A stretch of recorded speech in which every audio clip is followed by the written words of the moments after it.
Ah!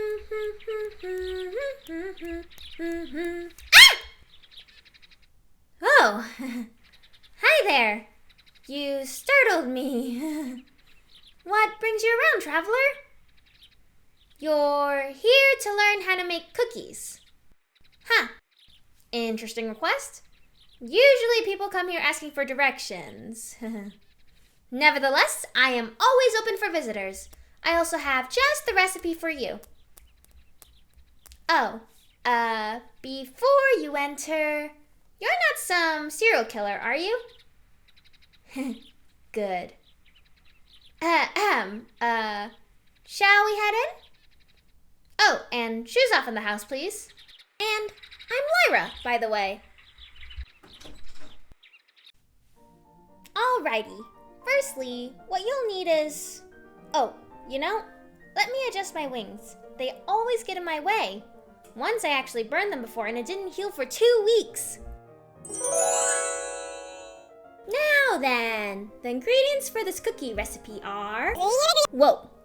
So, just a disclaimer, I don't really know the metric system. I only know the imperial system, and you can probably guess where I'm from. I'll try my best to translate it, but it may not be accurate. Sorry about that. So you're gonna use a 4th teaspoon of salt, which should apparently translate to 1.5 grams. But apparently a 4 teaspoon of baking soda is 1.25 grams. Then a cup of flour, which translates to 120 grams. Then a half cup of brown sugar, which is 104 grams. A 4th cup of granulated sugar, which is 50 grams. 1 teaspoon of vanilla extract, which is 4.2 grams. 1 egg. 1 stick of butter, which should be 8 tablespoons, which should roughly translate to 113.4 grams. But don't quote me on that. And I like to use dark chocolate chips, but you can use whatever type of chocolate chips that you want, as little or as much as you want. Let's get started. So you're actually going to want to heat a small pot first on medium to high heat to melt that stick of butter. Just let it heat up for around a minute, then you can lower the heat to low and let it melt till it's brown. Some of you may know this method already, but if you don't, it's just to give the cookies a bit more of a nutty flavor. I am so terribly sorry. I don't know why I said that. It has something to do with the milk fat separating and toasting it up, I suppose. Anyway, let's move on to sifting the flour. This is just to make it easier to mix it evenly. You're just gonna sift the entire cup of flour and the 4 teaspoon of baking soda all into one bowl. Afterwards, you can add that 4 teaspoon of salt if the salt flakes are too big for the sifter, because I've made that mistake plenty of times. And while that happens, let's go check on that butter. I suppose we'll just mix it till it's brown and not let it overfill and burn ourselves and all that jazz. And while we let the butter sit there, we're gonna go ahead and start in the bowl with our wet ingredients. Oh, I forgot to mention, after waiting for the butter to cool down, you should add in just a bit of water in there to replace all the liquid that was evaporated after it was heated.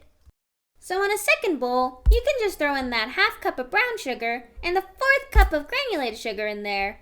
Afterwards, you can go ahead and add that teaspoon of vanilla extract. Then you can pour in that brown butter to melt all that sugar. Then you're probably going to want to wait around 10 minutes just so we don't let that egg cook when we add it in. But all in all, doesn't it smell so good?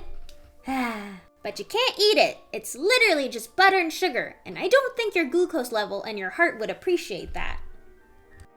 I suppose I can just sit with you while we wait for the butter and sugar to cool down, though.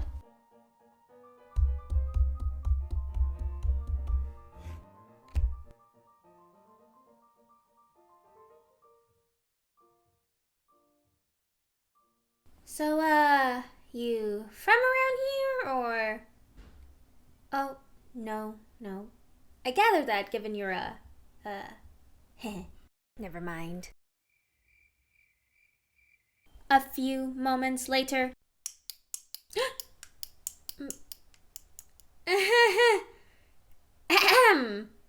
I suppose we can start cracking the egg now. Okay, so technically you're supposed to pre-crack the egg in another bowl to prevent any shells from going in the mixture. But what's the point of life if you're not living on edge? And after mixing all those wet ingredients, we're gonna go ahead and add those dry ingredients now.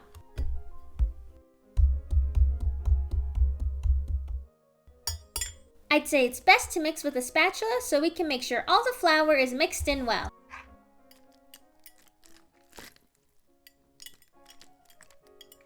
And now finally, we can add in all of our baking chocolate chips and mix it all together.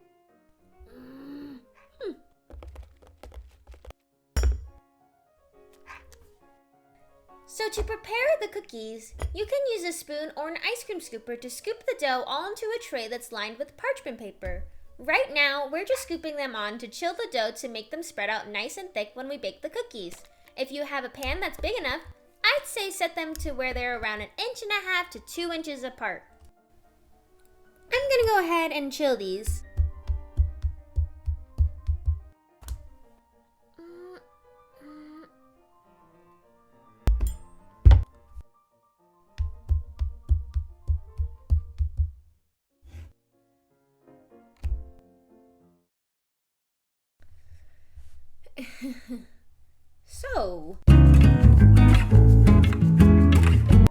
Alrighty, so after about an hour of chilling the cookie dough, we can go ahead and add them to a preheated 325-degree Fahrenheit oven for around 10 minutes, I'd say.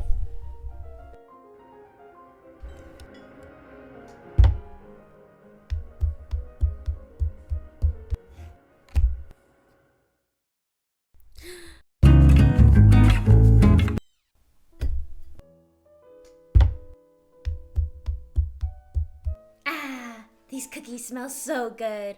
Nice and warm. Come over and look at them.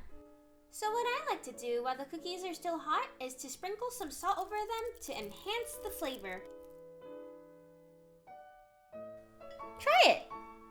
You may have a hard time getting the full taste given your situation, if you know what I mean. Never mind.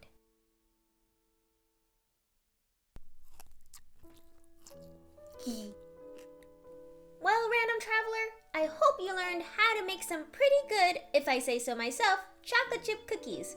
My recipe may not be the ultimate best out there, but it is delicious. Now, go out there and make some chocolate chip cookies of your own. Seriously, get out of my house. I'm just kidding. You can come anytime that you want. I'll see you again sometime. Thanks for coming. Bye now.